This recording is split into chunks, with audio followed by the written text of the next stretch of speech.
നെത്തോലി പോലെ ഇരിക്കുന്ന ചൂരയ്ക്ക് 300 രൂപ. അവൻ ചൂരയെ കേറ്റും. അമ്മ ഈ ചൂര അച്ചാറിട്ടാലുണ്ടല്ല, ചോറിന്റെ കൂടെ വേറെ കൂട്ടാനൊന്നും വേണ്ട, ഇത് മതി. അതിന് അച്ചാറിട്ട് വെച്ചാലേ ഒരു ദിവസമെങ്കിലും വീട്ടിൽ മര്യാദക്ക് ഇരിക്കോ? അതിരിക്കൂല. അയ്യോ മതോ കടവാ. കടവ അവിടെ ഇരിക്കും, വേറെ മാറ്റോണ്ട് വെക്കോളൂ. വാ വാ വാ.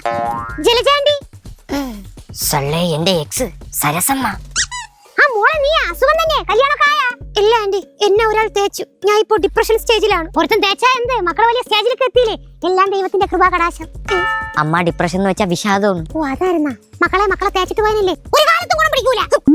എന്തൊരു കുമ്മ, ഒരു പെണ്ണിന്റെ കണ്ണീരണം വീഴ്ത്തിയിരിക്കണത്. മക്കളെ നോക്കിക്കോ, അവൻ ജീവിതകാലം മുഴുവനും വട്ടച്ചൊറിയും പിടിച്ച് ചൊറിഞ്ഞു നടക്കും. ചൊറിയാണ്. കുടിക്കൂല. ഈ ക്രൂരത കാണിച്ചവനെ എന്റെ കയ്യിലും കാണി കിട്ടണം. അവന്റെ മോന്തായത്തും മുളകുപൊടി വാരി തേച്ചിട്ട് ആസനത്തിലും കാന്താരി തേച്ച ചൂരിലുണ്ട്. രണ്ടടി വിട്ട് കൊടുക്കണം. അപ്പൊ പിന്നെ ശരിയാണ്ടി, ഞാൻ പോകുന്നു. മോള് പൊയ്ക്കോ. ഈശ്വര, അവന്റെ കുടുംബം മുച്ചോട് പുടിഞ്ഞ് അവന്റെ തലയിൽ ഇടുത്തേ വീണേ. പോണ വഴിക്ക് ഒരു കുട വാങ്ങാമേ.